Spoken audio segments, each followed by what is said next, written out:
The core premise of 10x thinking is that when you ask yourself the question, how do I 10x my result, rather than how do I 2x my result, you automatically eliminate 80% of what's not going to get you to that exponential success. It means you eliminate 80% of what doesn't matter and you focus on the 20% that does matter to take you to that next level. For example, if you ask yourself, how do I 2x my income? How do I double my income?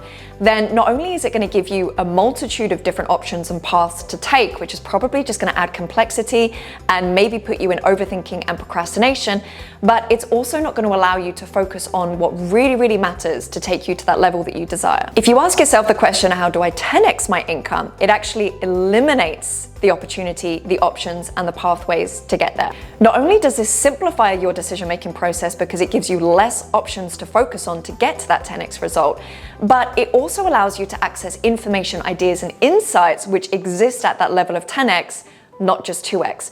It's super important that you input the questions and you ask the questions that actually give you the answer and the result of where you want to go. Most people stay stuck and playing small because they get lost in the weeds. They get stuck in the small stuff. 2x thinking asks, how can I optimize or improve what already is? Whereas 10x thinking asks, what if this approach gets to be completely eliminated? What if this gets to be obsolete?